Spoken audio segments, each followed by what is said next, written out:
আপনি কই জবাব দিবেন?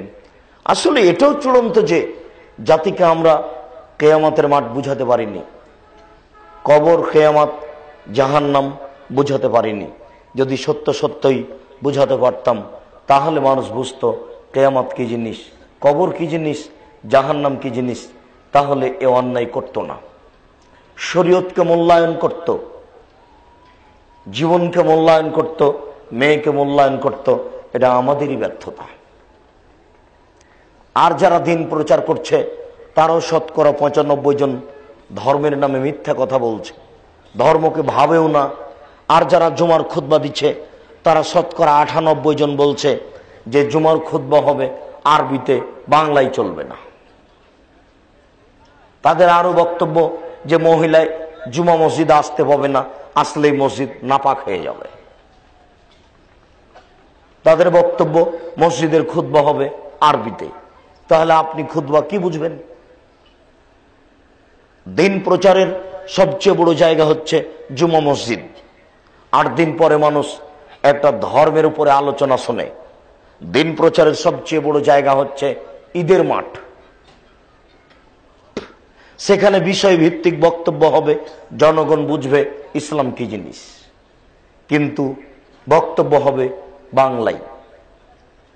দুঃখিত, তাদের নীতিতে বক্তব্য হবে আরবিতে। নাই যেতে পাবে না, গেলেই নাপাক হয়ে যাবে। এটা একটা বিশাল প্রতিবন্ধক থেকে গেছে, মানুষ হক কথা পায়নি। তার আরেকটা বড় বিশাল প্রতিবন্ধক থেকে গেছে যে ইসলাম সৌদি আরব থেকে বের হয়ে ইরাকে ঢুকেছে, ইরাক থেকে বের হয়ে ইরানে ঢুকেছে, ইরান থেকে বের হয়ে পাক ভারতে এসেছে।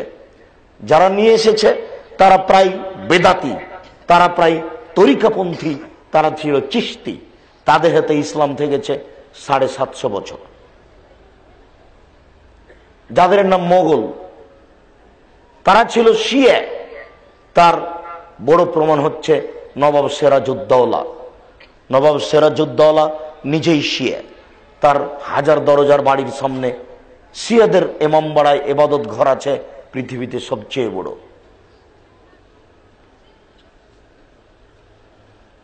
মিস্টার জেনারেল লিয়াকত আলী এরা শিয়া। চলে গেলে এরা, মোগল চলে গেলে ইংরেজ আসলো এদেশে, তারা থাকলো 190 বছর। তাহলে মোটামুটি 200 বছর, ওরা ছিল 750 বছর, 940 বছর এদেশের মাটিতে সঠিক দিন প্রচারের কারো কোনো সুযোগ ছিল না।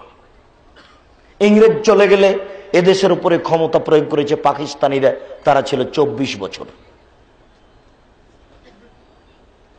যারা দায়িত্ব পালন করেছে তারাও প্রায় শিয়া।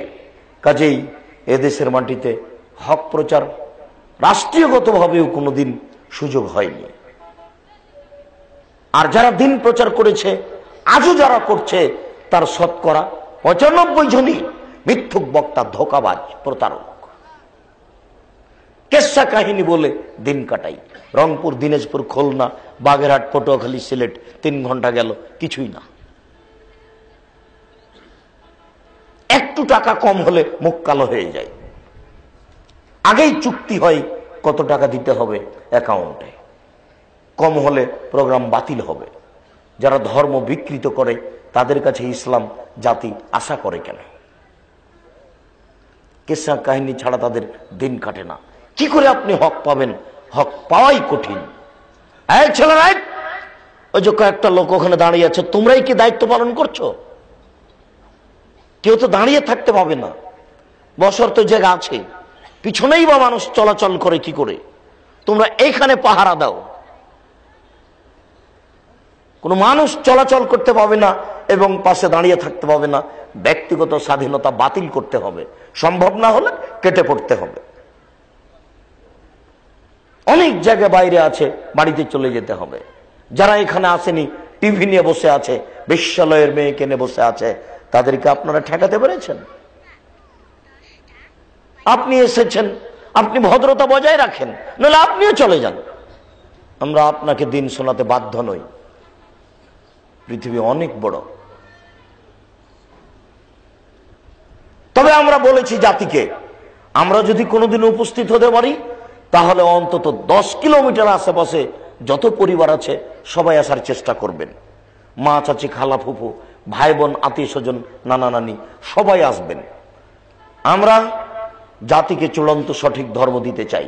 আমরা বলেছি, জাতির যদি রাস্তাঘাট করে দিতে না পারি, জাতির যদি স্কুল কলেজ করে দিতে না পারি, জাতিকে চূড়ান্ত সঠিক ধর্ম দিতে পারবো ইনশাআল্লাহ।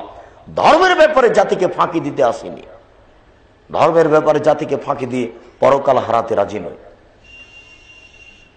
সম্মানিত উপস্থিতি, এই জন্য আমরা আপনাদেরকে জোরালোভাবে অনুরোধ করে বলতে চাই, আমরা যদি সময় বের করতে পারি তাহলে আপনারা সম্ভবপর জরুরি কাজ ত্যাগ করে, বাড়ি ত্যাগ করে কিছু সময়ের জন্য এসে উপস্থিত হবেন, কিছু সময় কাটাবেন, কিছু না কিছু উপকার করবো ইনশাআল্লাহ।